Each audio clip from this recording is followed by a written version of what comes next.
Viewer and student, आज हम past tense में लास्ट टेंस कर रहे हैं और वो लास्ट टेंस जो है वो है the past perfect continuous tense और the past perfect progressive tense. ये टेंस जो है इसकी उर्दू में पहचान वही होता है जैसे कि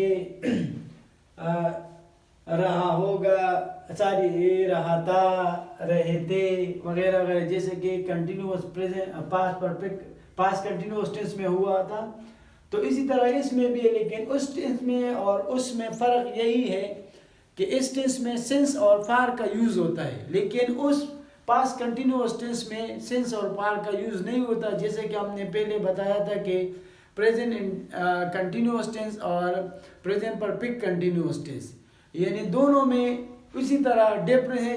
इसी तरह इस टेंस में भी है कि उसमें एक में लास्ट टेंस जो था past perfect continuous, present perfect continuous में जो सेंस और पार यूज हुआ करता था और प्रेजेंट कंटिन्यूअस में नहीं। तो इसी तरह पास्ट परफेक्ट कंटिन्यूअस में इसमें भी सेंस और पार का यूज होता है, बल्कि पास्ट कंटिन्यूअस में सेंस और पार का यूज नहीं होता।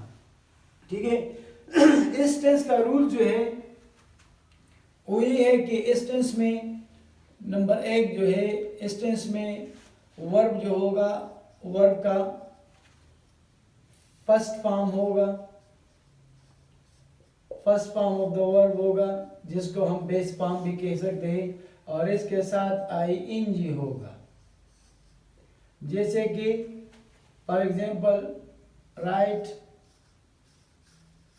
तो राइटिंग के साथ आईएनजी जब जाए तो ये बन जाएगा राइटिंग, और राइटिंग जो है एक प्रेजेंट पार्टिसिपल है। इसके साथ साथ ही भी याद कर लिया, अगर अक्सर ये पूछे जाते हैं कि ये क्या है, पार्टिसिपल है, पास्ट पार्टिसिपल है, प्रेजेंट पार्टिसिपल है या परफेक्ट पार्टिसिपल, तो इसको कहा जाता है प्रेजेंट पार्टिसिपल आईएनजी। दूसरा पॉइंट इस टेंस में ये है कि इसमें हेल्पिंग वर्ब जो हो, तो हेल्पिंग वर्ब इसमें हेड और हेड के साथ बीन भी होगा, हेड बीन, और ये हेड बीन जो है सब के लिए यूज होगा, यानी हर पर्सन प्रोनाउन के लिए यूज हो, चाहे वो फर्स्ट पर्सन हो, सेकंड हो और थर्ड हो, सिंगुलर हो और प्लूरल हो, तो सबके साथ हेड बीन यूज होगा। थर्ड नंबर इस टेंस में जो है एक सिंस होगा और एक फार होगा। सिंस और फार का इस्तेमाल भी करेंगे। इससे पहले हमने बताया था कि सिंस को हम एक पॉइंट ऑफ टाइम के लिए यूज करते हैं, पॉइंट ऑफ टाइम, और फार को जो है हम पीरियड ऑफ टाइम के लिए यूज करते हैं, और फार को हम पीरियड ऑफ टाइम के लिए यूज करते हैं। और पीरियड ऑफ टाइम क्या होता है? पीरियड ऑफ टाइम वही होता है जिसमें एक काम का जो ड्यूरेशन हो वो मालूम न हो, यानी जिस ड्यूरेशन में, जिस वक्त में वो काम किया जा रहा हो तो वो ड्यूरेशन मालूम ना हो। और सिंस वही होते हैं जिसको हम पॉइंट ऑफ टाइम कहते हैं कि कोई काम हो रहा हो, किसी ज़माने में, किसी वक्त में कोई एक्शन हो रहा हो, लेकिन उस एक्शन का वक्त मालूम हो। इसका मतलब कि उस पॉइंट से एक्शन स्टार्ट हुआ हो, इस एक्शन का स्टार्टिंग पॉइंट जो है वो सिंस इसकी तरफ इशारा करते, तो सिंस का मतलब कि स्टार्टिंग पॉइंट उस एक्शन का। और फोर्थ नंबर इसमें नेगेटिव सेंटेंसेस में हेड के बाद नॉट लगेगा, हेड नॉट, और फिर इसके बाद आएगा ये वाला बीन, ठीक है, हेड बीन। और इंट्रोगेटिव में, इंट्रोगेटिव सेंटेंसेस में ये होगा कि हेड को हम सब्जेक्ट से पहले लगाएंगे, हेड को we put head before the subject of a sentence, and at the end of that sentence we have to put a question mark, यानी हेड को हम सेंटेंस के सब्जेक्ट से पहले लगाएंगे और आखिर में क्वेश्चन मार्क लगाएंगे उस सेंटेंस के, जैसे कि हमने और टेंसेस में किया, इसमें कोई मुश्किल नहीं। तो हेड को हम उस सेंटेंस के सब्जेक्ट से पहले लगाएंगे और आखिर में जो है क्वेश्चन मार्क लगाएंगे। ये हेडबीन जो है, इस हेडबीन को हम प्रेजल वर्बल प्रेज भी कहा कहते हैं, वर्बल प्रेज, यानी इसको वर्बल प्रेज कहा जाता है। एक जो है एक प्रेजल वर्ब है, डिफरेंस यही है, प्रेजल वर्ब, एक प्रेजल वर्ब है और एक वर्बल प्रेज है। प्रेजल वर्ब क्या होता है? प्रेजल वर्ब ये होते हैं, फॉर एग्जाम्पल अगर मैं कहूँ कि पुट, पुट जो है ये वर्ब है और इसके साथ जो लगा आउट, तो आउट क्या है? एक प्रीपोजिशन है। तो ये पुट आउट क्या हुआ? ये प्रेजल वर्ब है, पुट आउट, लेकिन इसकी मीनिंग जो है मुकम्मल चेंज हो गई। ठीक है, या अगर मैं कहूँ स्विच ऑफ, तो ये प्रेजल वर्ब है।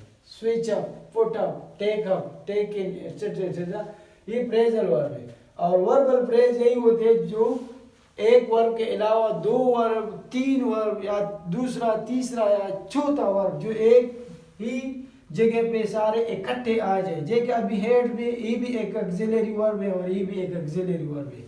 अभी इस सेंटेंस में मैं आपको बता रहा हूँ, अगर मैं कहूँ कि हेड बीन गोइंग, तो हेड भी एक वर्ब है ऑक्सिलरी और बीन भी एक ऑक्सिलरी वर्ब है और गोइंग जो है इस सेंटेंस में वो मेन वर्ब है। तो तीन वर्ब जो है एक ही जगह पे आ गए। तो इस तीन वर्ब जो है इसको क्या कहेंगे हम? ये वर्बल प्रेज है। अभी इसके ऊपर हम सेंटेंस लिखते हैं तो फिर ये आपको बहुत ज़्यादा क्लियर हो जाएगा।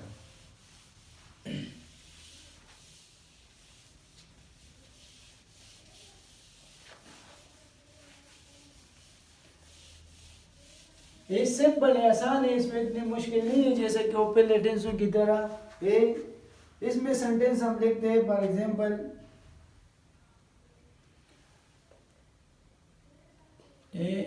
She had been working,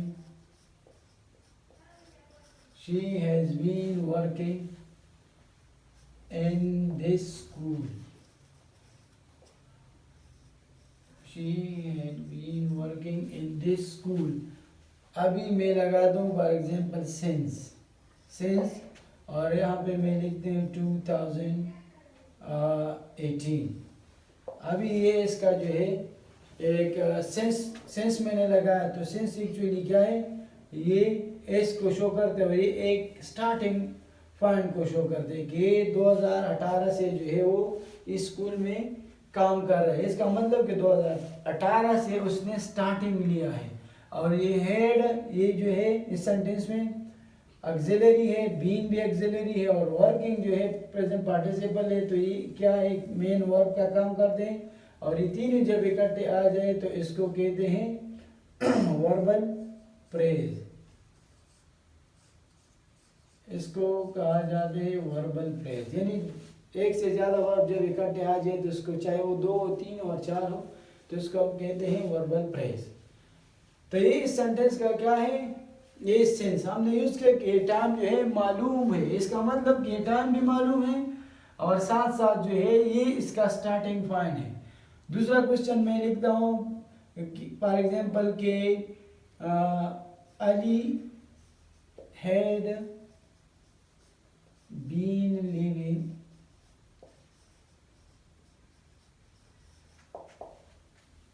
in this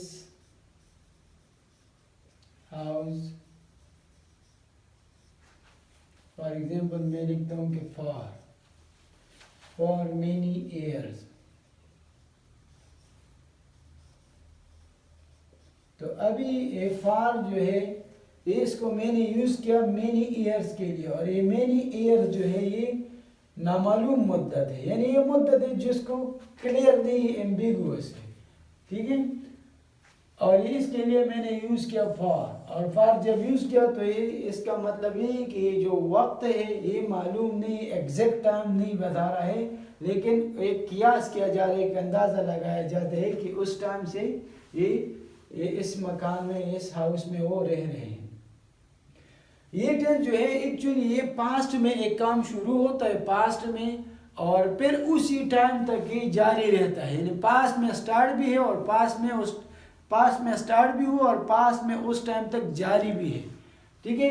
तो इसमें यही बातें हो रही कि अली हैड बीन लिविंग, तो अली जो थे वो रह रहा था कहाँ पे, उस मकान में, कई सालों से उस मकान में रह रहा था, यानी एक स्टार्टिंग पॉइंट जो था वो भी पास था और इस टाइम तक जो है ये जो बात हो रही थी उस टाइम की, तो उस टाइम तक ही जारी भी था, ये पास में स्टार्ट भी हुआ है और पास में ही जारी भी था। अगर इसको मिसाल के तौर पर हम नेगेटिव बना दें तो हेड के बाद हम नॉट लगाएंगे, या for example I had not been teaching in this college for example since 2019, ठीक है 2019।